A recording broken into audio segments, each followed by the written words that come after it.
శ్రీమద్ భాగవతంలో శ్రీల ప్రభుపాదుల వారిచే వచించబడినటువంటి శ్రీమద్ భాగవతంలో ప్రథమ స్కందము తృతీయ అధ్యాయము 11 మరియు 12వ శ్లోకాల గురించి చర్చించే ప్రయత్నం చేద్దాం.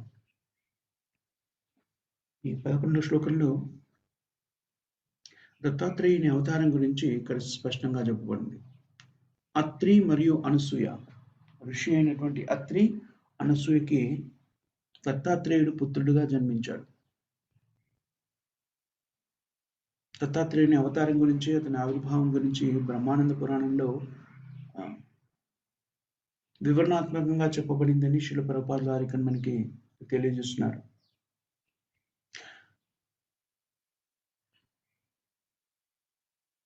అనసూయ మరియు అత్రి ఋషి ఇద్దరు కూడాను భగవంతుడైనటువంటి త్రిమూర్తులైనటువంటి బ్రహ్మ విష్ణు మహేశ్వరుని ప్రార్థించి,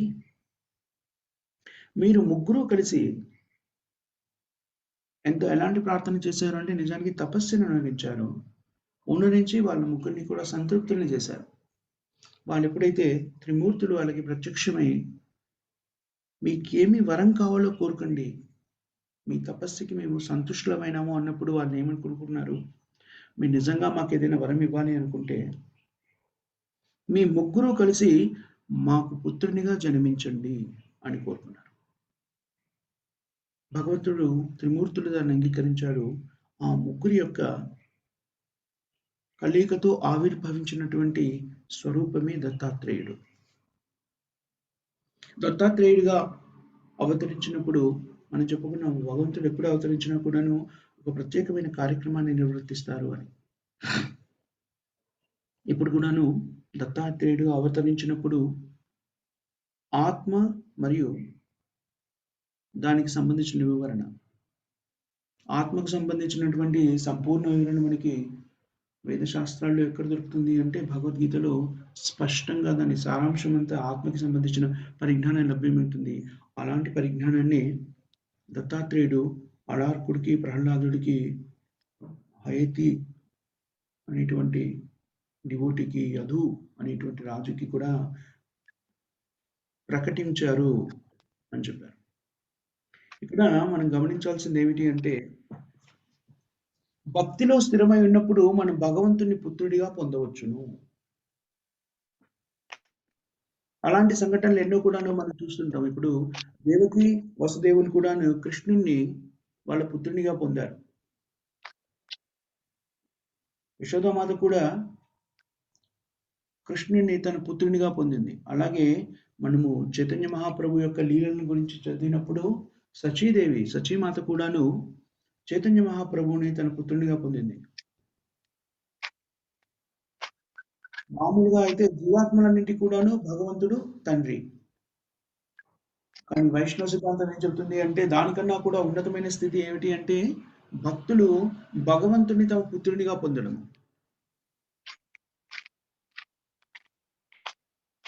ఈ భక్తులకి మాత్రమే, వైష్ణవులకి మాత్రమే సాధ్యమైనటువంటి ఒక సంబంధం ఇది.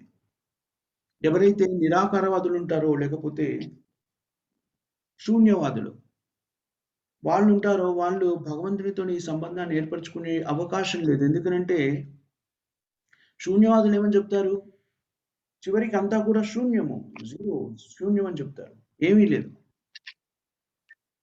అదేంటి అంటే శూన్యవాదులకి మంచి ఉదాహరణ ఏమిటంటే బుద్ధిస్టులు చెప్పే సిద్ధాంతంని శూన్యవాదము అంటారు. అంతా శూన్యం అవుతుంది అనేది వాళ్ళ సిద్ధాంతం. ఒక మాటలో చెప్పాలి అంటే నిరాకారవాదులు ఏం చేస్తారు, భగవంతుడికి రూపం లేదు అంటారు. ఒక విధంగా చూస్తే వీళ్ళిద్దరు చెప్పేది ఒకే రకమైన సిద్ధాంతాన్ని పరిపరి భాషల్లో చెప్తున్నారు.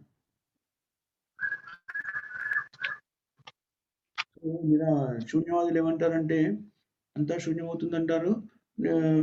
నిరాకారవాదులేమో అక్కడ ఏదైనా ఉండి ఉండొచ్చు, సత్యం అనేది ఏదైనా ఉండొచ్చు, కానీ దానికి రూపం అనేది ఏమీ లేదు అంటారు. సో ఒక విధంగా చెప్పాలి అంటే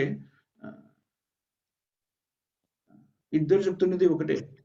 పద్మపురాణం ప్రకారంగా బుద్ధిస్టులు చెప్పేటువంటి శూన్యవాదం ఏదైతే ఉందో దాన్ని పద్మపురాణం ప్రకారంగా బుద్ధిస్టులు చెప్పేదాన్ని శూన్యవాదము అన్నారు. శంకరాచార్యులు చెప్పిన దాన్ని మాయావాదము, నిరాకారవాదము అన్నారు. రెండు కూడాను పద్మపురాణంలో వివరించి చెప్తున్నప్పుడు రెండింటిని కూడా సమాన స్థాయిలో స్వీకరించారు. రెండు కూడా ఒకే రకమైన సిద్ధాంతాలు, వివిధ పరిభాషను ఉపయోగించి దాన్ని వ్యక్తీకరించే ప్రయత్నం చేశారు అని చెప్తారు. ప్రచన్నం బుద్ధముచ్యతే, ప్రచన్నం భౌక్తం. బుద్ధిస్టులు బౌద్ధ మతాన్ని అవలంబించే వ్యక్తులు ఏమని చెప్తారు? వేదాల యొక్క ప్రాధాన్యతని, వేదాలని అథారిటీగా, వేదాలని ప్రామాణికంగా వాళ్ళు స్వీకరించరు. మాయావాదులు ఏం చెప్తారు? వేదాలని స్వీకరిస్తారు, కానీ బుద్ధిస్టులు ఎలాగైతే అది శూన్యవాదం ఎలాగైతే ప్రచారం చేస్తారో అలాంటి దరిదాపుల్లోటి వాదననే వాళ్ళు వేదాలని అంగీకరిస్తూ చెప్పే ప్రయత్నం చేస్తారు. అందుకని చైతన్య మహాప్రభు ఏమంటారంటే, బుద్ధిస్టులు అట్లీస్ట్ హానెస్ట్ పీపుల్, నిజాయితీ పరులు అంటారు. ఏమంటారు? ఎందుకని? వాళ్ళు ఏమంటారు? నేను వేదాలని అంగీకరించను అని చెప్తారు. కానీ నిరాకారవాదులు వాళ్ళకన్నా కూడాను కొంచెం చీటింగ్ అండి, మోసపూరితమైన వ్యక్తులు నిరాకారవాదులు. ఎందుకు? వేదాలను మేము అంగీకరిస్తాము అని చెప్తారు, కానీ వేదాల్లో ఉన్నటువంటి జ్ఞానాన్ని స్వీకరించరు.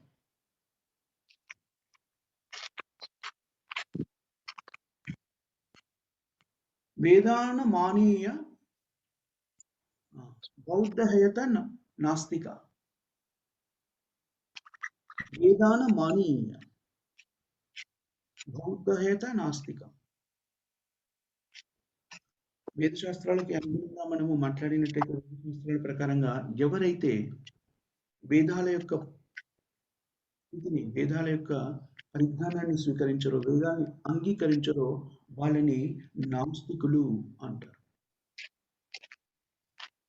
ఉదాహరణకి మనమి ఏంటది, ముస్లిం మతం ఉందనుకోండి, దాంట్లో ఖురాన్ని అంగీకరించని వాళ్ళని కాఫిర్ అంటారు.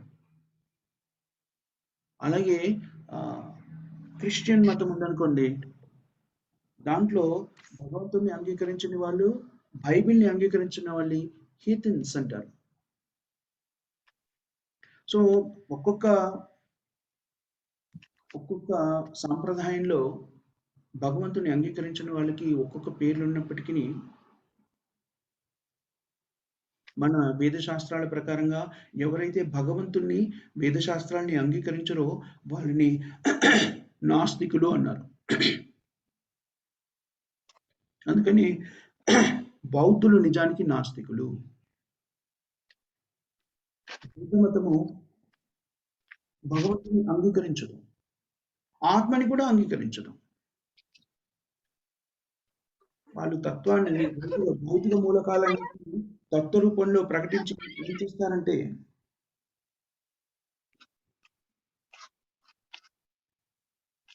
భౌతిక ప్రపంచంలో ఉన్న మూలకాలన్నీ తత్వ రూపంలో ప్రకటితం చేసి దాని గురించి మాట్లాడే ప్రయత్నం చేస్తారు. తద్వారా ఏమిటి? ఈ భౌతిక ప్రపంచాన్ని సంపూర్ణంగా శూన్య స్థితికి తీసుకురావాలి అనేటువంటి ప్రయత్నం వాళ్ళది. పూర్తిగా ఈ భౌతిక మూలకాలు ఏవైతే ఉన్నాయో వాటిని అన్నింటి కూడా నశింపజేసి శూన్యత్వానికి తీసుకురావాలనే ప్రయత్నం వాళ్ళది, నిర్వాణ. అందుకనే చైతన్య మహాప్రభు అన్నాడు, బుద్ధిస్టులు ఒక విధంగా నిజాయితీ పనులు, ఎందుకంటే వాళ్ళు వేదాలను మేము నమ్మము అని చెప్పేశారు స్పష్టంగా. కానీ చాలా ప్రమాదకరమైనటువంటి ఎవరంటే నిరాకారవాదులు, మోసపూరితమైనటువంటి వాళ్ళు అని చెప్తారు చైతన్య మహాప్రభు. ఎందుకంటే వాళ్ళు వేదాలని నమ్ముతున్నాము, వేదాలని స్వీకరిస్తున్నాము అంటారు, కానీ వేదాలకు ఉన్నటువంటి వేదశాస్త్రాలు చెప్పినటువంటి జ్ఞానానికి వక్రమార్గము, వక్రభాష్యం చెప్తారు. నిజం చెప్పాలంటే భగవంతునికి సంబంధించినటువంటి వివరణలు అనేకంగా ఉన్నాయి భౌతిక ప్రపంచంలో. కానీ ఒక ముఖ్యమైనటువంటి సిద్ధాంతం ఏమిటంటే భగవంతుణ్ణి పుత్రునిగా పొందడము. అది కేవలము వైష్ణవ సిద్ధాంతంలో మాత్రమే సాధ్యమవుతుంది. ఇంకెక్కడ కూడా మీరు ఇతరాతర సిద్ధాంతాన్ని స్వీకరిస్తారు, ఎక్కడ కూడాను భగవంతునితో అలాంటి సంబంధం ఏర్పరచుకునే అవకాశాన్ని కల్పించరు. ఎంతవరకు అంటే, నిజం చెప్పాలి అంటే శ్రీ సాంప్రదాయం నిజానికి అంగీకరించబడినటువంటి ఒక సాంప్రదాయం.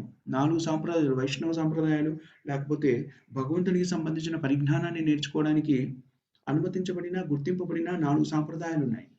ఎవరితో గుర్తింపబడ్డాయి? భగవంతునితో స్వయంగా. బ్రహ్మమధ్వ గౌడీయ సాంప్రదాయము మనము అవలంబిస్తున్నటువంటి సాంప్రదాయం. అలాగే కుమార సాంప్రదాయం. నలుగురు కుమారుల నుంచి ఆవిర్భవించిన సాంప్రదాయం కుమార సాంప్రదాయం. రుద్ర సాంప్రదాయం. శివుడి నుంచి ఆవిర్భవించిన సాంప్రదాయాన్ని రుద్ర సాంప్రదాయం అంటారు. అలాగే లక్ష్మీదేవి నుంచి ఆవిర్భవించిన సాంప్రదాయాన్ని శ్రీ సాంప్రదాయము అని అంటారు. శ్రీ సాంప్రదాయంకి ముఖ్య వ్యక్తి ఎవరు దాన్ని ప్రొపగేట్ చేశారు, దాన్ని ప్రచారం చేశారు, దానికి ప్రాముఖ్యత తీసుకొచ్చారు అంటే రామానుజాచార్యుల వారు. సో ఈ 4 రకాలైన సిద్ధాంతాలు అంగీకరింపబడినటువంటి ప్రామాణికమైనటువంటి తత్వాలు. ఈ 4 కూడాను భగవంతుడైన హరిని, నారాయణుని ఆరాధించడం గురించి చెప్పారు. కానీ ఈ 4 తత్వాల్లో కూడా అత్యున్నతమైన స్థాయిలో ఉన్న తత్వాన్ని వివరించి బోధించింది ఏమిటంటే చైతన్య మహాప్రభు ద్వారా మనందరికీ తెలియజేసినటువంటి కృష్ణ తత్వము. భగవంతుడైన కృష్ణుడి గురించి తెలియజేశారు.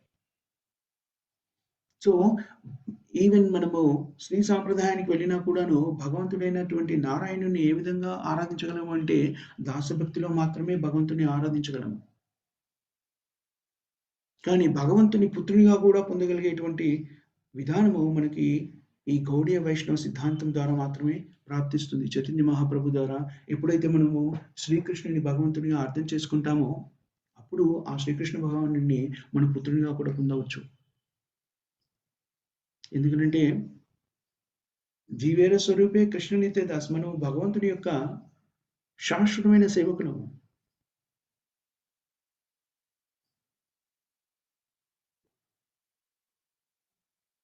దీనికి సంబంధించి శ్రీల ప్రభుపాదుల వారు చాలా చోట్ల దీని గురించి మనకి వివరంగా చెప్తారు. మనం భగవంతుని యొక్క అంశమని, అందుకని మనం భగవత్ సేవలో ఎప్పుడు నిమగ్నమై ఉండాలని, మన శాశ్వతమైన స్థితి భగవంతుని సేవలో నిమగ్నమై ఉండడమని తెలియజేస్తూ కొన్ని ఉదాహరణ ద్వారా కూడా చేస్తారు శ్రీల ప్రభుపాదుల వారు. ఇప్పుడు మన చేయి ఉందనుకోండి, మన చేతి వేళ్ళు అన్ని కూడాను మన శరీరంలో భాగమైనట్టుగానే మనం కూడా భగవంతుని యొక్క అంశలము అని చెప్తారు. చేతి వేళ్ళు, చెయ్యి కూడాను మన శరీరంలో భాగం కాబట్టి అది ఏం చేస్తుంది? మన శరీరానికి సేవ చేస్తుంది, మన దేహానికి సేవ చేస్తుంది. అంత తప్ప ఇంకా మరి చెయ్యికి ఇంకో ప్రత్యేకమైన పని ఏం లేదు. మనస్సుతో ఆదేశించబడి ఏ పని అయితే శరీరానికి అవసరమో అది చేస్తుంది. అందుకని దాన్ని ఏమన్నారు? శరీరంలో ఒక భాగము. భాగాలన్నీ కూడా మొత్తానికి సేవ చేస్తూ ఉంటాయి అని సిద్ధాంతరీకరించి అర్థమయ్యేలా వివరిస్తారు శ్రీల ప్రభుపాదుల వారు మనకి. అదేవిధంగా మనం కూడా భగవంతుని యొక్క అంశ అయినప్పుడు మన బాధ్యత కూడా ఏమిటి అంటే భగవత్ సేవలో నిమగ్నమై ఉండడం. అది వైష్ణవ సిద్ధాంతం. వైష్ణవ సిద్ధాంతంలో మనం గమనించినట్టయితే ప్రతిదీ కూడా భగవంతునితో సంబంధం ఏర్పరచుకొని ఉంటుంది. భక్తి అంటే కూడా అదే కదా. మనకి కృష్ణ చైతన్యంలో చెప్పేది కూడాను ఏమని చెప్తారు? ఏ కార్యక్రమాన్ని నిర్వర్తించినా కూడాను భగవంతుని కేంద్ర బిందువుగా స్థిరపరచుకొని కార్యక్రమాన్ని నిర్వర్తించమని చెప్తారు. యత్ కరోషి యదస్నాసి యజ్జుహోషి కదాచన యత్ తపస్ససి కౌంతేయ తత్కురిష్యే మదార్పణ.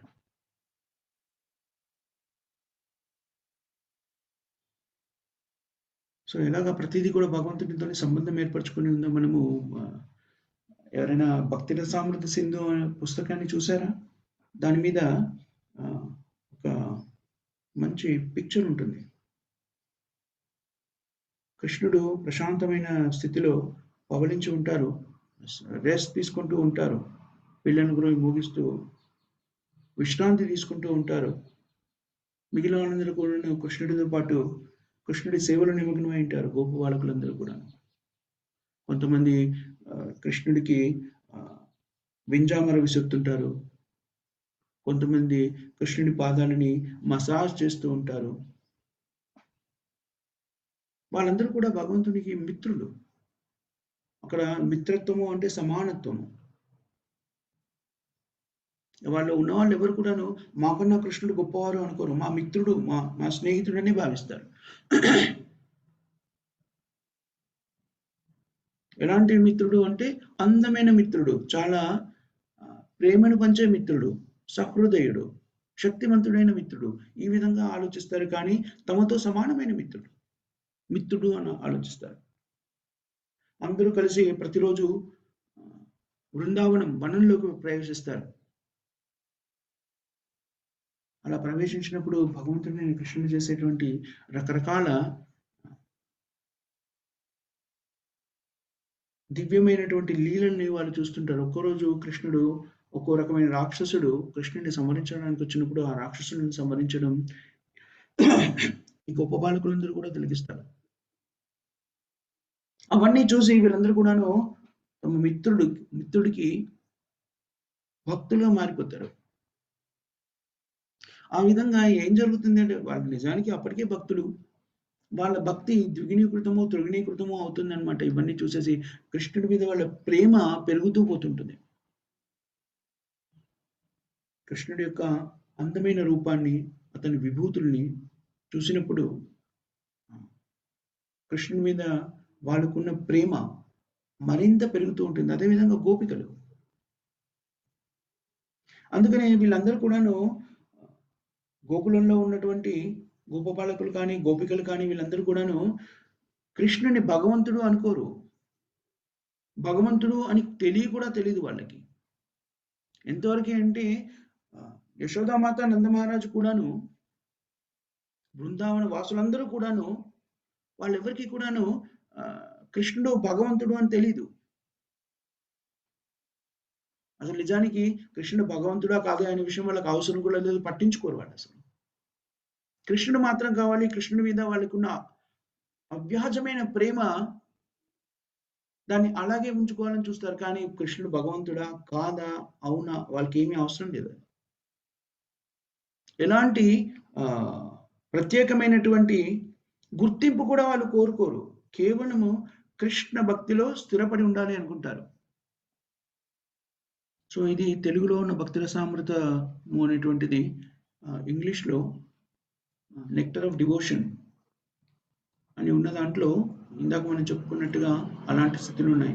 ముఖ్యంగా మొట్టమొదటిసారి దాన్ని ముద్రించినప్పుడు దాన్ని అయితే చేశారు. మరి ఇప్పుడు ఏమైనా మార్చారేమో, నేను ఈ మధ్య కాలంలో దాన్ని చూడలేదు. కానీ నెక్టర్ ఆఫ్ డివోషన్లో అది ఉంటుంది. వీళ్ళందరూ కూడాను, గోకులంలో ఉన్న వాళ్ళందరూ కూడాను కేవలం కృష్ణ ప్రేమలో నిమగ్నమై ఉంటారు. వాళ్ళకి ఏ గుర్తింపు కూడా అక్కర్లేదు. కృష్ణుడి ప్రేమలో నిమగ్నమైనప్పుడు, కృష్ణ సేవ చేస్తున్నప్పుడు వాళ్ళ ఉద్దేశం ఏమిటంటే కృష్ణుడు అంటే మాకు ఇష్టము, ఆయన అంటే ప్రేమ కలుగుతుంది, ఆయనకు సేవ చేయాలనిపిస్తుంది, మేము చేస్తాం అంతే. కృష్ణుడు చేసే అనేకమైనటువంటి లీలలతో వాళ్ళు ఎంతో ప్రభావితం చెందుతారు, మరింత ఆకర్షణకి లోనవుతారు కృష్ణుడు అంటే.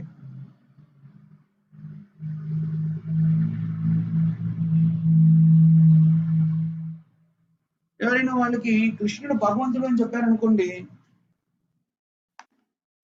వాళ్ళు దాన్ని పెద్దగా పట్టించుకోరు. ఓకే, కృష్ణుడు భగవంతుడు అయితే అయ్యుండవచ్చు కాక, పరమసత్యం అయితే అయ్యుండవచ్చు కాక, దాని మూలంగా మేము కృష్ణుడికి సేవ చేయాలనుకోవట్లేదు. కృష్ణుడు అంటే మాకు ప్రేమ, అతన్ని చూడకుండా మేము ఉండలేకపోతున్నాము. అతను చేసే దివ్యమైన కార్యక్రమాలు మాకు ఎంతో ఆనందాన్ని సమకూరుస్తాయి. అసలు కృష్ణుడు తప్ప మాకు మనసులో కూడా ఏమీ రావట్లేదు, అందుకని జస్ట్ మేము కృష్ణుడిని ఆరాధిస్తాం అంతే అంటారు. కానీ అతని దేవుడు అవునా కాదా కూడా పట్టించుకోడు, భగవంతుడా కాదా కూడా వాళ్ళకి అవసరం లేదు.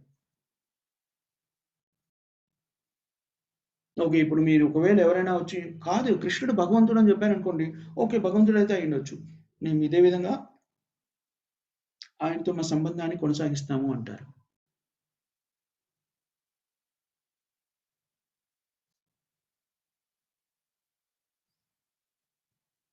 ఇప్పుడు కృష్ణుడు భగవంతుడు అని తెలిసిన తర్వాత కృష్ణుడిని ఆరాధించకపోతే,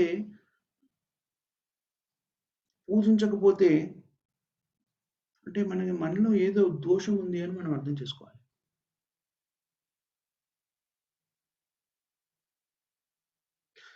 గోపికలు మరియు గోపబాలకులకి ఆ విధంగా బృందావనంలో ఉన్నటువంటి వ్యక్తులందరికీ కూడా, బృందావన వాసులందరికీ కూడాను వాళ్ళకి ఇంకో పని లేదు. వాళ్ళ ప్రతి క్షణము, వాళ్ళ జీవితంలో ప్రతి క్షణం కూడాను కృష్ణుడి చుట్టే తిరుగుతోంది. కృష్ణుని వాళ్ళు ఎలాంటి ప్రత్యేకమైన కారణాలతో ప్రేమించరు. ఏ కారణము లేదు. అన్‌కండిషనల్. దీనికోసమని ప్రేమిస్తున్నాం. అది తెలీదు. అది కృష్ణుడిని ప్రేమిస్తారంతే. ప్రతి క్షణం కృష్ణుడు తప్ప వాళ్ళకి ఇంకో ఆలోచన లేదు.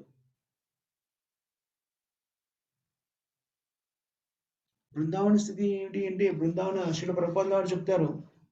మనం ఎక్కడుంటే అక్కడ ఆ ప్రదేశాన్ని బృందావనంగా మార్చవచ్చు మన చైతన్యంతోని. బృందావనం యొక్క చైతన్యం ఏమిటి అంటే, కృష్ణుడు తప్ప వాళ్ళకి ఇంకే విషయాలు తెలీదు.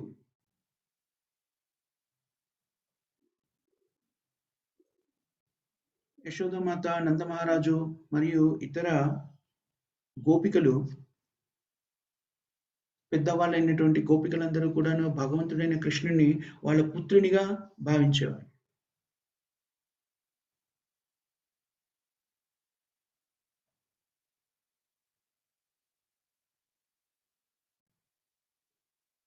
సో, మనం ఎప్పుడైతే భగవంతుడిని మన పుత్రునిగా భావిస్తామో, దాంట్లో ఒక రకమైనటువంటి ప్రేమను వ్యక్తీకరిస్తాం. భగవత్ సేవలో నిమగ్నమై ఉంటాం.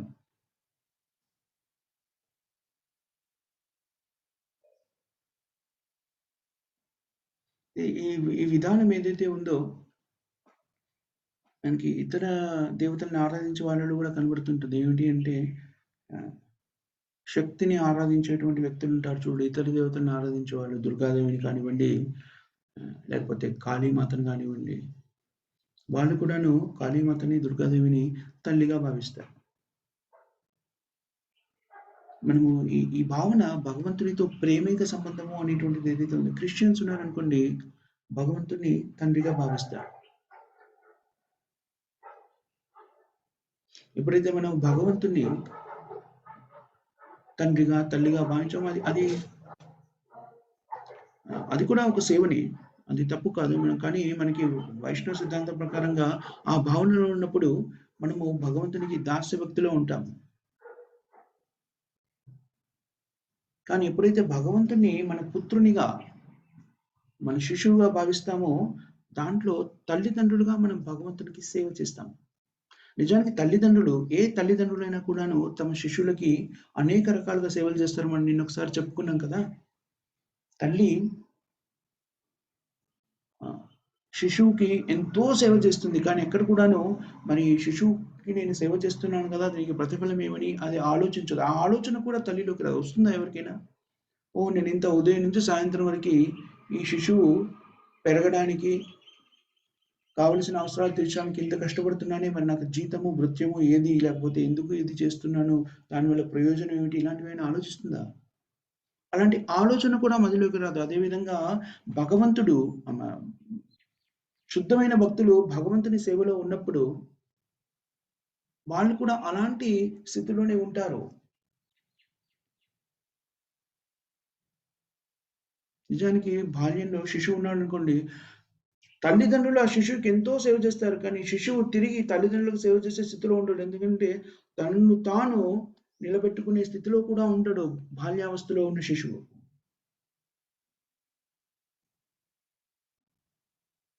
ప్రతి వ్యక్తి మన భౌతిక జీవితంలో మనం చూస్తే మనమందరం కూడాను మన తల్లిదండ్రుల దగ్గర నుంచి ఎంతో సేవను స్వీకరిస్తాం. మనందరికీ తెలుసు ఆ విషయం. ఇక్కడ మనం వింటున్న వాళ్ళలో మాతాజీస్ అందరూ ఉన్న వాళ్ళందరికీ తెలుసును. వాళ్ళ పిల్లలకి ఎంత సేవ చేస్తే వాళ్ళు ఒక స్థితికొస్తారు. ఎప్పుడు కూడాను ఆహ్, బాల్యావస్థలో ఉన్న పిల్లల గురించి తల్లి ఎప్పుడు కూడాను ఆందోళనకరంగా ఉంటుందన్నమాట. మనం ఇప్పటికి కూడా చూస్తుంటాము.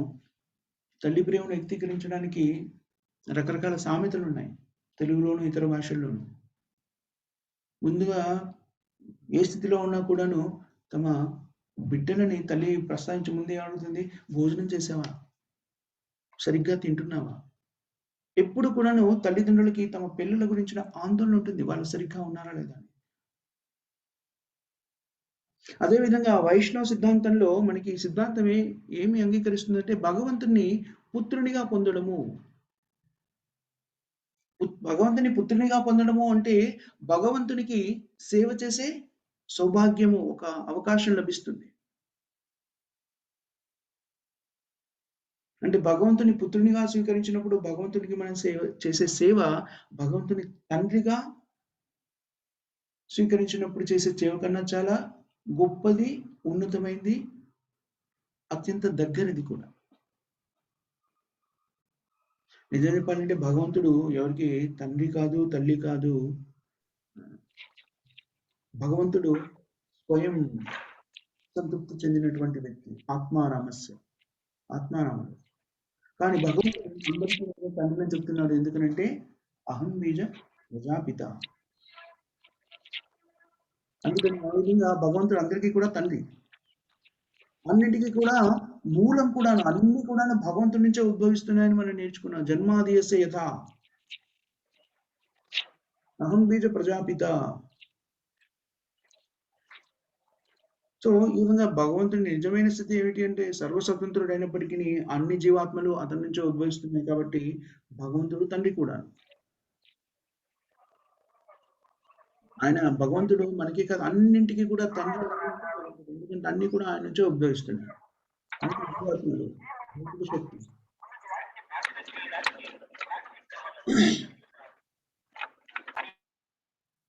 అన్ని కూడా భగవంతుని యొక్క శక్తి. అందుకని ఆ ఒరిజినల్ ఫాదర్ ఎవరైనా ఉన్నారు అంటే అది భగవంతుడైన శ్రీకృష్ణుడే స్వయంగా అని మనకు అర్థమవుతుంది.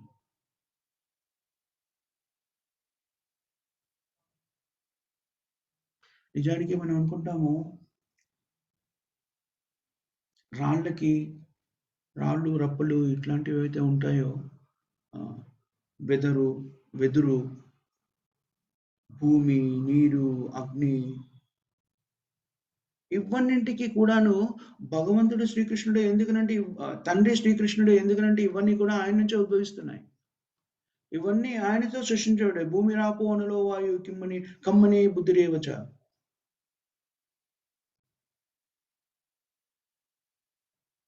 భిన్న ప్రకృతి మేస్తుందా. నా నుంచే వివిధ రకాలైన ప్రకృతి వస్తువులన్నీ కూడా ఉద్భవిస్తున్నాయని చెప్తున్నాడు భగవద్గీతలో. అందుకని అన్నింటినీ కూడా సృష్టించింది భగవంతుడే. అందుకని భగవంతుడు తండ్రి, అందరికీ కూడా తండ్రి. కానీ ఇక్కడ వైష్ణవ సిద్ధాంతంలో ఇక్కడ అత్రి ఋషి అనసూయ మాత త్రిమూర్తులని తమ పుత్రునిగా అవతరించమని చెప్పారు. వాళ్ళు త్రిమూర్తులని పుత్రునిగా స్వీకరించారు. ఎప్పుడైతే మనకి ఎవరైనా పుత్రులుగా జన్మించారనుకోండి, సేవ చేయాల్సినటువంటి కార్యక్రమం నుంచి మనం తప్పించుకోలేము. మనకి ఎవరైనా శిశువుగా జన్మించారనుకోండి, రకరకాల సేవలు వాళ్ళకి చేయాలి, తప్పదు. ఒక విధంగా అది మన మీద, ఎప్పుడైతే మనకి ఎవరైనా శిశువు జన్మించారనుకోండి, వాళ్ళ ఉన్నత స్థితికి, వాళ్ళ ఒక స్థాయికి రావడానికి ఎన్ని సేవలు చేయాలి.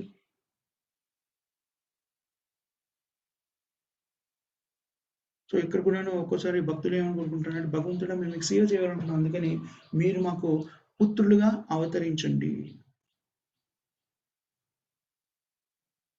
అందుకని ఇక్కడ భగవంతుడు అనసూయదేవి గర్భంలో దత్తాత్రేయుడిగా అవతరించాడు. ఆమె ఏమని కోరుకుంది?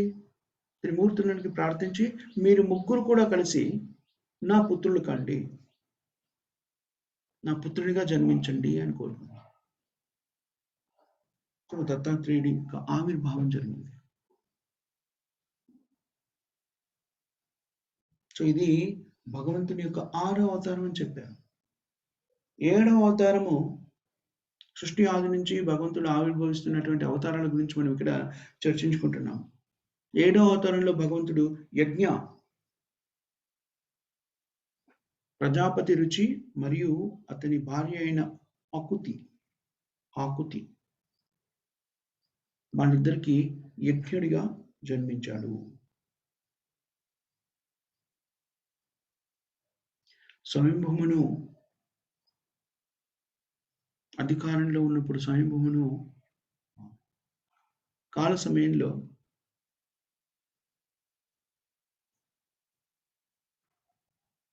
ఆయన స్వయంభూమును దేవతలు మరియు అతని పుత్రులైనటువంటి యములు ఇతరులందరూ కూడాను సహాయపడుతున్న సమయంలో ఆ కాల పరిధిలో రుచి ప్రజాపతి రుచికి ఆకుతికి యజ్ఞుడిగా భగవంతుడు అవతరించారు అని చెప్తున్నాడు. మనం గమనించినట్లయితే ఇది 7వది అని చెప్పారు, సప్తమ అని చెప్పారు.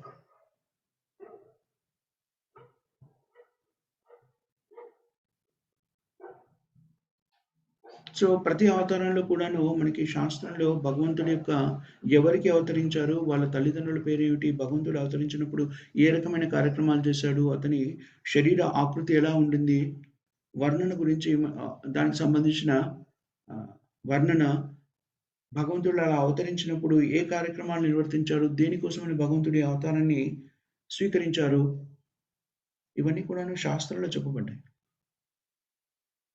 దురదృష్టకరమైన సంఘటన ఏంటి అంటే మన ప్రస్తుత కాలమాన పరిస్థితిలో ఎవరు పడితే వాళ్ళు మేమే దేవుళ్ళమని చెప్పుకుంటూ ఉంటారు. అలా చెప్పుకునే వాళ్ళని అడగాల్సింది ఏంటంటే మీ తల్లిదండ్రుల పేరేమిటి, నువ్వు ఏ కార్యక్రమం కోసం ఈ అవతారాన్ని స్వీకరించావు, శాస్త్రాల్లో నీకు సంబంధించిన వివరణ ఎక్కడుంది అనేటువంటివి అడగాలి. మనం కూడా వెరిఫై చేయాలి, మనం కూడా నిర్ధారించుకోవాలి. శాస్త్రంలో చెప్పకుండా భగవంతుడు ఎప్పుడు కూడాను ఆవిర్భవించినట్టు మనకు తెలీదు. శాస్త్రాల్లో భగవంతుడి ఆవిర్భావానికి చెందినటువంటి వివరణ ఇవ్వబడింది. ఈ మధ్య కాలంలో ఇది ఏమిటంటే సులభంగా డబ్బులు సంపాదించే మార్గం అయిపోయింది. మనం ఇందాక ఒకసారి చెప్పుకున్నాం కదా! వ్యాపారవేత్త అనేవాడు ఏం చేస్తాడు అంటే తక్కువ పెట్టుబడితో ఎక్కువ లాభాన్ని సంపాదించాలనుకుంటాడు.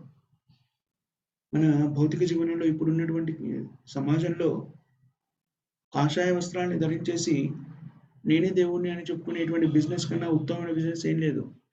ఇక్కడ ఉపయోగించాల్సింది ఏమిటంటే కాస్త వాక్చాతుర్యము, కొందరిని ఆకట్టుకునేటువంటి గుణం ఉంటే చాలు. ధనము అక్కర్లేదు, ఇంకేమి ఏ రకమైన పెట్టుబడి అక్కర్లేదు, అంతే. ధనరాశులు కురిసిపోతాయి. ఎప్పుడైతే భగవంతుడు అని చెప్పుకున్నామో 10 మందిని నమ్మించగలిగాము అంటే చాలు. సో ప్రభుపాదుల వారు దీని గురించి చాలా స్ట్రాంగ్‌గా ఖండిస్తారు. ఇది చాలా పాపభూయిష్టమైన పరిస్థితి. ఎందుకనంటే ఆ వ్యక్తి తన స్వార్థం కోసం అలాంటి ప్రక్రియ చేస్తున్నప్పటికిని దాని మూలంగా ఎన్నో జీవాత్మలు, అమాయకమైన జీవాత్మలన్నీ కూడాను తమ ఆధ్యాత్మిక జీవితానికి గండికొట్టుకుంటాయి. కొంతమంది చెప్తుంటారు, నేను ఇంతకుముందు రాముడిగా అవతరించాను, ఇంతకుముందు కృష్ణుడిగా అవతరించాను, అందుకని ఇప్పుడు నేనే దేవుడిని అని చెప్పి వాళ్ళ గురించి కూడా మనం చూస్తూ ఉంటాం. అలా ముఖ్యమైన అనుచరులకు చెప్పి వాళ్ళ ద్వారా ప్రపంచానికి ప్రచారం చేస్తుంటారు, వాళ్ళేం మాట్లాడకుండాను. సో వాళ్ళు ఎలా అంతరించిపోతూ ఉంటారో కూడా మనం చూస్తుంటాం. మన కళ్ళెదుటనే జరుగుతుంది. అందుకని ఎవరినైనా కూడా భగవంతునిగా స్వీకరించేది ముందు జాగ్రత్తగా శాస్త్రంలో దాన్ని పరికించి చూసి స్వీకరించాలి.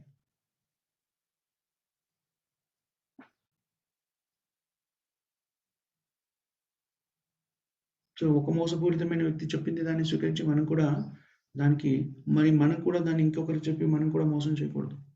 అది సరైన పద్ధతి కాదు. భగవంతుడు అవతరించినప్పుడు ఎలాంటి చిహ్నాలుంటాయి భగవంతునికి, ఎక్కడ ఏం చేస్తారు, ఇవన్నీ కూడా శాస్త్రంలో చెప్పబడింది.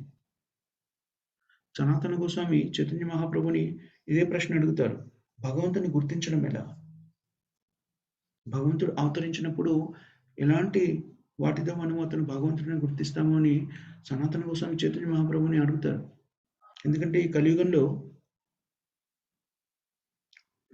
చైతన్య మహాప్రభు యొక్క అవతారాన్ని శాస్త్రాల్లో స్పష్టంగా చెప్పారు. శ్రీమద్ భాగవతంలో, ఉపనిషత్తులో, మహాభారతంలో, ఇవన్నిట్లో కూడాను చైతన్య మహాప్రభు యొక్క ఆవిర్భావానికి సంబంధించినటువంటి ఆధారాలున్నాయి. చైతన్య మహాప్రభు జగన్నాథ మిశ్ర మరియు సచీదేవికి పుత్రుడిగా జన్మించాడు. దీనికి సంబంధించినటువంటి ఆధారాలు శాస్త్రాల్లో ఉన్నాయి. అందుకని చైతన్య మహాప్రభుని మనము భగవంతుడిగా, భగవత్ అవతారంగా అంగీకరిస్తాం. నిజానికి చైతన్య మహాప్రభు తనకు తానుగా ఎప్పుడు చెప్పుకోలేదు, నేను భగవంతుని అవతారం అని కానీ, నేనే భగవంతుడిని కానీ ఎక్కడ కూడా ఎప్పుడు చెప్పుకోడు. ఎందుకని ఆయన ఇలాగా భక్తి మార్గంలో ఉన్నవాళ్ళు కానీ, భక్తి మార్గంలో ఉన్నట్టు కనబడుతున్న వాళ్ళు కానీ, ఆధ్యాత్మిక జీవితాన్ని అనుసరిస్తున్న వాళ్ళని కానీ వెంటనే భగవంతుడు అని అంగీకరించకూడదు అనేటువంటిది సామాన్య ప్రజలకి బోధించడానికి చైతన్య మహాప్రభు తానే భగవంతుడు అని అంగీకరించలేదు. ఎందుకంటే చైతన్య మహాప్రభు ఒక భక్తుని స్థితిని ప్రకటించేశాడు. భగవద్భక్తిలో ఎలా నిమగ్నం కావాలో బోధించడానికి వచ్చాడు. ఎవరైనా నువ్వు భగవంతుడైన శ్రీకృష్ణుడి అవతారం అనగానే ఆయన చెవులు మూసుకునేవారు. అలా చెప్పొద్దు. అది చాలా ప్రమాదకరమైనటువంటి అపరాధము అని అందరికి చెప్పేవాడు. ఎందుకనంటే భక్తునిగా ఆవిర్భవించాడు. భక్తులు ఎలా జీవించాలో చూపించాలనుకున్నాడు చైతన్య మహాప్రభు. భగవద్భక్తిని ఎలా చేయాలి అనేటువంటిది అందరికీ పరిచయం చేయాలనుకున్నాడు. కాబట్టి ఆయన భగవంతుడిని అంటే ఆయనే భగవంతుడు అంటే అంగీకరించలేదు.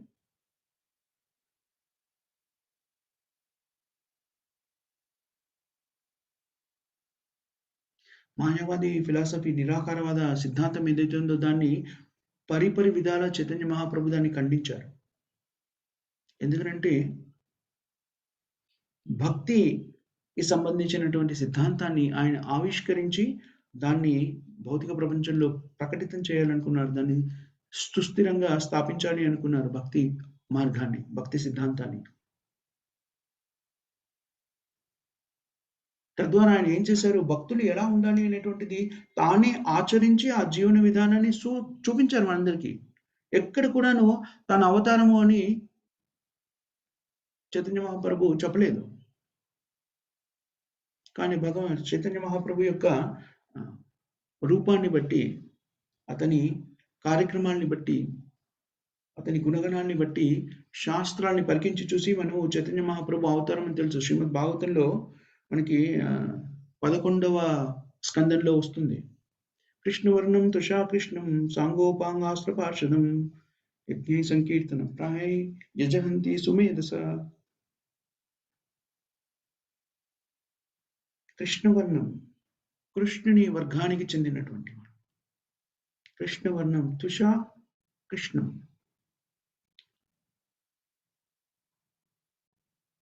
భగవంతునికి కృష్ణుడు ఏ రంగులో ఉంటాడు? నీలమేఘ శ్యాముడు. కానీ చైతన్య మహాప్రభు కృష్ణవర్ణంలో లేరు. ఆ రంగులో రాలేదు. ఏ రంగులో వచ్చారు? బంగారు వర్ణంలో, గోల్డెన్ కాంప్లెక్షన్. ఆకర్షణీయంగా ఉన్నాడు. కృష్ణవర్ణం తుషాకృష్ణం సాంగోపాం. ఆకర్షణీయమైనటువంటి రూపంలో వచ్చారు.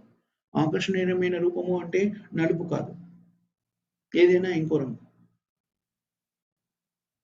కానీ శ్రీమద్ భాగవతంలో స్పష్టంగా ఏం చెప్పాడు? కృష్ణవర్ణం తుషాకృష్ణం. గర్గముని శ్రీకృష్ణుడి యొక్క హారోస్కోప్ ఏమిటంటారు? జన్మపత్రికని చేసే సమయంలో ఈ విషయాన్ని చెప్తారు. గర్గముని స్వయంగా చెప్తారు. శుక్లోరతాస్తథాపిత ఇదానిమి కృష్ణతం గత. భగవంతుని యొక్క రూపురేఖల నుంచి ఒక్కొక్క యుగంలో భగవంతుడు ఏ రంగులో అవతరించారో అని చెప్తాడు. శుక్లో రక్త,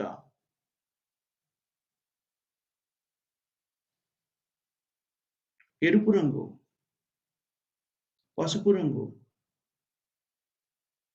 నలుపు రంగు, ఈ రంగుల్లో భగవంతుడు ఆవిర్భవిస్తారు అని చెప్తారు.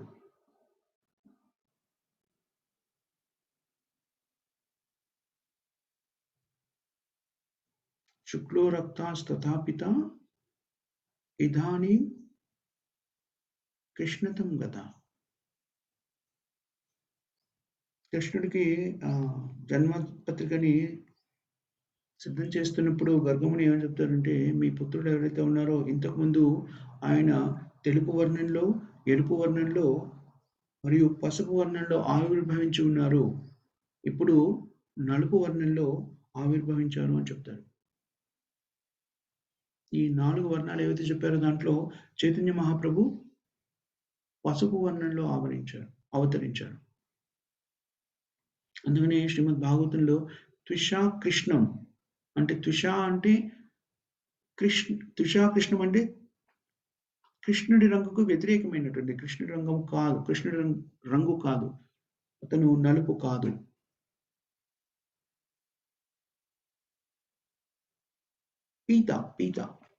పీతవర్ణము అంటే పసుపు వర్ణము, ఎల్లో కలర్. కృష్ణవర్ణం తుషాకృష్ణం సాంగోపాంగాస్త్ర పార్షదం. సాంగోపాంగ అస్త్ర పార్షదం అంటే ఏంటి అంటే అతను ఎప్పుడు కూడాను భక్తుల సమూహంలో ఉంటాడు. భక్తులతో కొలువై ఉంటాడు. అందుకని చైతన్య మహాప్రభుతో ఉన్నప్పుడు మనము చైతన్య మహాప్రభుతో పాటు వాళ్ళు అందరూ కూడాను పంచతత్వ అంటారు. శ్రీకృష్ణ చైతన్య ప్రభు నిత్యానంద శ్రీ అద్వైత గదాధర శ్రీ వాసాది గౌరభక్త బృంద. చైతన్య మహాప్రభుని ఎప్పుడు ఆరాధించినా కూడాను ఒక్కనిగా కాదు పంచతత్వం వీళ్ళందరినీ కలిపి ఆరాధిస్తాం. ఎందుకంటే చైతన్య మహాప్రభు భక్తులతో స్థిమితుడై ఉంటాడు. తానే భక్తుడిగా అవతరించి భక్తి భావానికి సంబంధించిన పరిజ్ఞానాన్ని ఇస్తున్నాడు కాబట్టి ఎప్పుడు కూడా భక్తుల సాంగత్యంలో ఉంటాడు చైతన్య మహాప్రభు. ఈ భౌతిక ప్రపంచంలో తన లీలల్ని కొనసాగించినంత కాలము ఎప్పుడు కూడాను చైతన్య మహాప్రభు భక్తుల యొక్క సాంగత్యంలో ఉన్నాడు. చాలా దగ్గరి భక్తులు, చాలా కాన్ఫిడెన్షియల్ డివోటీస్ అంటారు చూడండి. అంతరంగిక భక్తులు, భగవంతుని యొక్క పార్షదులు, అంతరంగిక భక్తులు వాళ్ళు. చూడండి మనం చదివినప్పుడు పంచతత్వ మహామంత్రంలో శ్రీకృష్ణ చైతన్య అది ముఖ్యమైనటువంటి భగవంతుడే స్వయంగా అవతరించింది. ప్రభు నిత్యానంద శ్రీ అద్వైత గదాధర శ్రీవాసాది గౌర భక్త బృంద. ఇవన్నీ కూడాను చైతన్య మహాప్రభు యొక్క స్థితిగతుల గురించి చెబుతున్నాయి. శాస్త్రంలో వివరించినటువంటి స్థితిగతుల్ని మనం ఎప్పుడైతే గమనించి చూస్తామో అవన్నీ కూడా చైతన్య మహాప్రభులో కనబడుతున్నాయి. కృష్ణవర్ణం ఎప్పుడు కూడా చైతన్య మహాప్రభు ప్రతి క్షణం కూడా హరే కృష్ణ మహామంత్రాన్ని జపించడంలో లీనమైపోయారు. తాను కృష్ణుడే, స్వయంగా కృష్ణుడే అయినప్పటికీ తుషా కృష్ణం, కానీ అతని శరీరం యొక్క రంగు ఏ రంగులో ఉంది? కృష్ణుడి రంగులో లేదు. అంతేకాకుండా ఏం చెప్తున్నాడు? సాంగోపాంగ అస్త్ర పార్షదం, ఎప్పుడు కూడా భక్తుల సాంగత్యంతో ఉన్నాడు. భక్తులు ఎప్పుడూ అతని చుట్టూ ఉన్నారు. ఇతర అవతారాల్లో కృష్ణుడు అవతరించినప్పుడు చాలాసార్లు అస్త్రశస్త్రాలని కలిగి వస్తాడు. రామచంద్రుడిగా అవతరించినప్పుడు విల్లుని అస్త్రంగా స్వీకరించి ప్రకటితమయ్యాడు. కృష్ణుడిగా అవతరించినప్పుడు సుదర్శన చక్రాన్ని తన ఆయుధంగా స్వీకరించి అవతరించాడు. సుదర్శన చక్రము మరియు గద.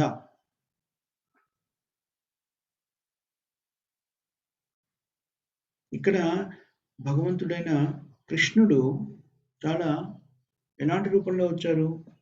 కృపామయ రూపంలో ప్రకటితమయ్యాడు. ఎందుకని? ఈ బద్ధ జీవులందరికీ కూడాను భగవత్ ప్రేమను పంచడానికి కృపామయ రూపంలో ప్రకటితమయ్యారు చైతన్య మహాప్రభు. అందుకనే ఈసారి వచ్చినప్పుడు అస్త్రశస్త్రాలు ఏమి తీసుకుని రాలేదు చైతన్య మహాప్రభు. అతని యొక్క గొప్ప అస్త్రం ఏమిటి అంటే భక్తుల యొక్క సాంగత్యం. చైతన్య మహాప్రభు యొక్క అసోసియేట్స్, సాంగత్యంలో ఉన్నటువంటి నిత్యానంద ప్రభు. ఒకానొక సందర్భంలో నిజానికి చైతన్య మహాప్రభు మనకి చూస్తాము జగాయి మదాయి లీలలో ఏం జరుగుతుంది అంటే జగాయి మదాయిని సంహరించడానికి సిద్ధపడతాడు. అప్పుడు నిత్యానంద ప్రభు గుర్తు చేస్తారు ఏమని? ఈ అవతారం యొక్క ప్రాశస్త్యాన్ని మళ్ళీ ఒకసారి చైతన్య మహాప్రభు గుర్తు చేస్తారు. అందుకని వాళ్ళని ఎలా సంహరిస్తారు? జగాయి మదాయిని అస్త్రాలతో కాదు, కృపతో వాళ్ళలో ఉన్నటువంటి రాక్షసత్వాన్ని సంహరిస్తారు. వాళ్ళు ఎలాంటి వాళ్ళు అంటే స్త్రీలోలులు, మాంసాహార భక్షకులు, రాక్షస స్వభావాన్ని కలిగినటువంటి వాళ్ళు, ప్రతి వ్యక్తిని కూడాను కారణం లేకుండా హింసించేటువంటి వ్యక్తులు, ఎదుటి వాళ్ళు కష్టపడుతూ ఉంటే ఆనందాన్ని అనుభవించేటువంటి క్రూరమైన మనస్తత్వాన్ని కలిగినటువంటి స్థితిలో ఉన్నవాళ్ళు. అలాంటి వాళ్ళని చైతన్య మహాప్రభు ఉద్ధరించాడు. ఏ రకమైన అస్త్రము? కృపామైన అస్త్రాన్ని, తన కృపతోని భగవన్నామం అనే అస్త్రాన్ని అందించి వాళ్ళకి భగవన్నామాన్ని అందించి తన కృప అనే అస్త్రంతో వాళ్ళ హృదయాల్ని ఛేదించారు. తత్వం ద్వారా, తర్కం ద్వారా వాళ్ళలోని ఏమైనా మంచి గుణాలు ఉంటే వాటిని అభినందిస్తూ, చెడు గుణాల్ని ప్రత్యేకంగా నిరసిస్తూ భగవన్నామాన్ని, కృష్ణ చైతన్య మార్గాన్ని ప్రబోధించారు.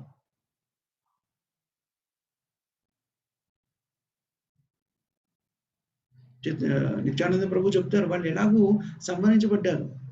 ఇప్పుడు మీరు ఉద్ధరిస్తే మీరు ఎందుకైతే జన్మించారో, ఈ భౌతిక ప్రపంచంలో ఆవిర్భవించారో, ఆ కార్యక్రమము జరిగి తీరుతుంది. ఎందుకంటే ఫాలెన్ కండిషన్ సోల్ పూర్తిగా దిగజారిపోయినటువంటి స్థితిలో ఉన్నటువంటి వ్యక్తులను ఉద్ధరించడానికే మీరు ఆవిర్భవించారు అని గుర్తు చేస్తాడు చైతన్య మహాప్రభు. చైతన్య వారికి కృష్ణుడు స్వయంగా ఆవేశపూరితాడు. ఎందుకని నిత్యానంద ప్రభుని వీళ్ళిద్దరు కూడాను జగాయ్ మదాయ్ ఏమిటది గాయపరుస్తారు. నిత్యానంద ప్రభు తన నుంచి రక్తం స్రవిస్తుంది, హరే కృష్ణ మహామంత్రాన్ని జపించమని నిత్యానంద ప్రభు ఈ జగాయ్ మదాన్ని కోరినప్పుడు వాళ్ళు తమ స్పృహలో లేకుండా మత్తు పానీయాలను సేవించి ఉంటారు. రాక్షసంగా క్రూరత్వాన్ని కలిగి ఉండి నిత్యానంద మహాప్రభుని వాళ్ళు గాయపరుస్తారు. ఆ విషయం తెలియగానే చైతన్య మహాప్రభుకు ఆ విషయం ఎక్కడో ఉంటాడు అప్పుడు చైతన్య మహాప్రభు. ఆ విషయం తెలియగానే ఆవేశంతో పరిగెత్తుకొని వస్తారు. తన సుదర్శన చక్రాన్ని బయటికి తీస్తారు, ఇంకా వీళ్ళని సంహరించాలని. అప్పుడు నిత్యానంద ప్రభు గుర్తు చేస్తారు ఈ అవతారం యొక్క ప్రాశస్త్యం. అందుకని వాళ్ళు ఎలాగో సంహరించబడ్డారు. మీరు ఒకసారి సంహరించాలి అనుకుంటే ఇంకా వాళ్ళు జీవించి ఉండలేరు. కాబట్టి మీ కృపని వాళ్ళకి ప్రసాదించి వాళ్ళని రాక్షసత్వాన్ని సంహరించమని కోరుకుంటాడు.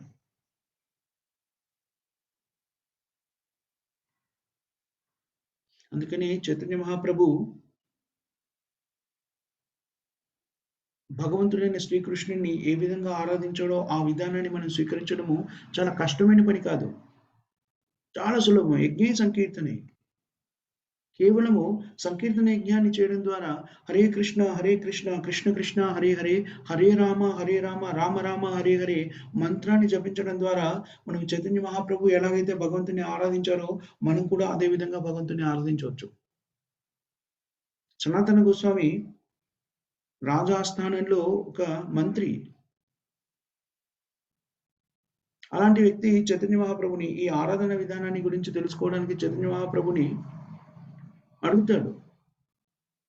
నేను ఆరాధన విధానాన్ని తెలుసుకోవడానికి కూడాను భగవంతుడిని ఎవరో నిర్ధారించుకోవడం ఎలాగా, నేను భగవంతుని యొక్క స్వరూపాన్ని, భగవంతుని యొక్క అవతారాన్ని ఎలా గుర్తించగలుగుతాను అని అడుగుతాడు.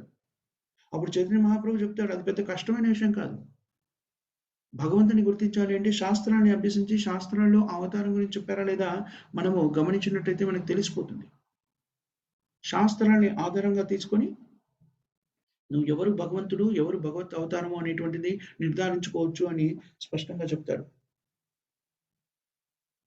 శ్రీల ప్రభుపాద గారు చాలా చోట్ల మనకి ఈ విషయాన్ని తెలియజేస్తూ చెప్తారు.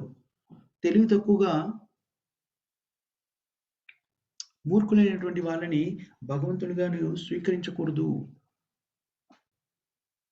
మూర్ఖులైనటువంటి వాళ్ళు స్వార్థ బుద్ధితో కానీ ఇతరత్ర కారణాలతో కానీ తామే భగవంతులుగా, భగవంతుని యొక్క అవతారంగా ప్రకటించుకోవచ్చు. అలాంటి వ్యక్తుల్ని శ్రీల ప్రభుపాద గారు చెప్తారు, వాళ్ళని దూరంగా ఉంచమని చెప్తారు. వాళ్ళు నిజంగా అవతారమా కాదో తెలుసుకోవాలి అంటే శాస్త్రాలను పరికించి చూడండి. అతని పేరేమిటి, ఆ వ్యక్తి యొక్క తల్లిదండ్రుల పేరేమిటి, అవన్నీ కూడా శాస్త్రాల్లో చెప్పబడింది. అవతరించినప్పుడు అతని యొక్క శరీర లక్షణాలు ఎలా ఉంటాయి, ఎలాంటి కార్యక్రమాలు నిర్వర్తిస్తారు, ఇవన్నీ కూడాను ఎవరైనా నేను భగవద్ అవతారం అని చెప్తే ఇవన్నీ కూడాను సరిపోతున్నాయా లేదా అని చూసుకోవాలి. లేకపోతే ఎవరిని కూడా భగవంతునిగా అంగీకరించకూడదు. చాలా ముఖ్యమైన విషయం ఇది. మన కలియుగంలో అడుగడుగునా ఎవరు పడితే వాళ్ళు భగవంతులను ప్రకటించుకుంటారు. సో ఇది చాలా ప్రాముఖ్యమైన విషయం. అందుకని శ్రీల ప్రభుపాద దీని గురించి మనకి చాలా చోట్ల ఈ విషయం గురించి చెప్తారు. ఇప్పటికి కూడా మనము అజ్ఞానం మూలంగా రకరకాల దేవతల్ని ఆరాధిస్తాము, రకరకాలైనటువంటి వ్యక్తుల్ని భగవత్ స్వరూపులుగా ఆరాధిస్తూ ఉంటాం. అది సరైన విధానం కాదు. మనకి ప్రామాణికం ఏమిటి అంటే శాస్త్రం. శాస్త్రాన్ని ప్రామాణికంగా తీసుకొని మన కార్యక్రమాన్ని నిర్వర్తించాలి. భక్తియుక్తమైన సేవలో కూడా నిమగ్నమైనప్పుడు ఎలాంటి భక్తియుక్తమైన సేవలు నిమగ్నం కావాలి, భక్తి అంటే ఏమిటి అనేది కూడా శాస్త్రంలో చెప్పబడింది. కలియుగంలో చేయవలసినటువంటి నిజమైన యజ్ఞము అంటే ఏంటో కూడా చెప్పబడింది. అది కాకుండా మిగిలినవన్నీ కూడాను శ్రమయేవ కేవలం హరే నామ హరే నామైవ కేవలం కలు నాస్తేవ నాస్తేవ నాస్తేవ గతిరైనద. కేవలం చేయవలసినటువంటి కార్యక్రమం కలిగి ఏమిటి అంటే హరినామ సంకీర్తన. హరే కృష్ణ కృష్ణ కృష్ణ హరే హరే, హరే రామ రామ రామ హరే హరే. ఇంకో విధానం లేదు. నాస్తేవ నాస్తేవ నాస్తేవ అని 3 సార్లు చెప్పారు. ఏ విషయాన్నైనా మనం 3 సార్లు ఎందుకు చెప్తామంటే దాని యొక్క ప్రాముఖ్యతని అందరూ గుర్తించడం కోసమని, స్ట్రెస్ చేయడం కోసమని. ఇది ఇది ఇది ఇది ఇది ఇది అని చెప్తాను. అందుకని ఇక్కడ ఈ శ్లోకంలో కూడా నాస్తేవ నాస్తేవ ఇంకో మార్గం ఏది లేదు. ఇంకా ఏ మార్గం చేసినా, ఇంకా ఏ దేవతల్ని పూజించినా, ఏ విధానాన్ని అనుసరించినా కూడాను అది నిజమైన యజ్ఞం కాదు. కలియుగంలో మనం ఏది కూడా చేయలేము. అసంపూర్ణంగా అపరిపక్వంగా చేస్తాము. అది భగవంతుని దాకా వెళ్ళదు. స్వీకరించే స్థితిలో కూడా ఉండదు. స్వీకరించబడే స్థితిలో కూడా ఉండదు. వ్యక్తులు మానసిక సంతృప్తి కోసమో లేకపోతే ఇతరత్ర కారణాల మూలంగానూ రకరకాల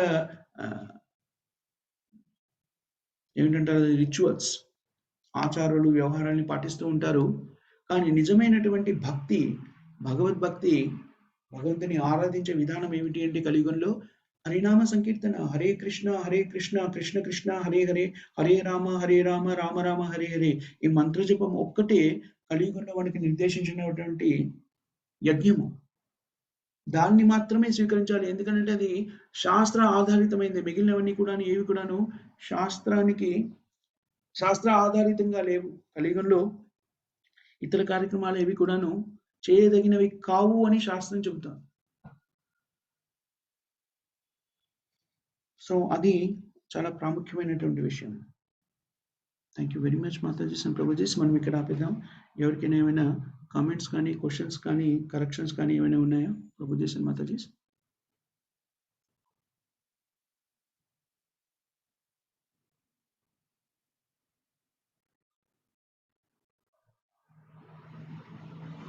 సో ఎవరికి ఏమి క్వశ్చన్స్ కామెంట్స్ లేకపోతే మనం హరే కృష్ణ ప్రభుజీ. మాతాజీ. ప్రభుజీ 2 రోజులుగా నేను ఏమేమి మనసులో డౌట్లు ఉంటున్నాయో అవే సరిగ్గా మీరు చెప్తున్నారు. మరి అదే నాకు జ్ఞానోదయం అవుతుంది.